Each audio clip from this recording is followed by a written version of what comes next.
It has been confirmed that Hasbro will no longer co-finance movies based on their products. After selling the entertainment company it bought a few years prior, Hasbro has announced it's out of the movie business. It is so hard to tell what a successful movie is these days. It isn't enough to make a movie that a lot of people really like and pay money to see. By Hasbro's reckoning, Dungeons & Dragons: Honor Among Thieves was a flop. And that's not even touching the recent Transformers one, which is not the first movie in the Transformers series but may well be the last. Hasbro has decided that movies aren't a big part of its plans for the future. According to recent Bloomberg reporting, Hasbro will no longer be paying partial costs for movies licensing their IP. Which I guess means you won't have to worry about a Monopoly Go movie anytime soon. According to a recent report from Bloomberg, Hasbro will be backing away from funding movies.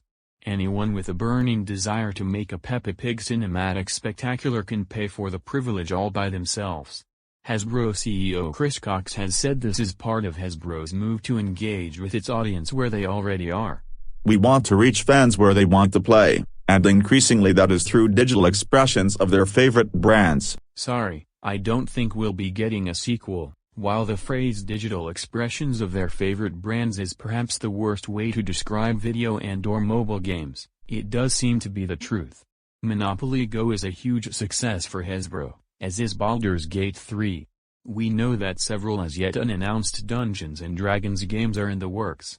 Many have also reportedly been cancelled.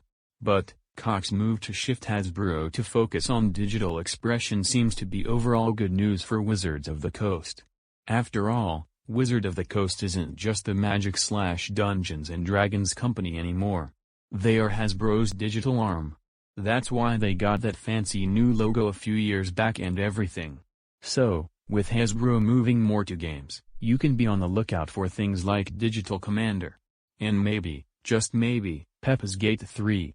I think it's best to say that the Transformers the movie, Transformers: The Last Knight, Transformers: Rise of the Beasts, and Transformers 1 both flopped at the box office.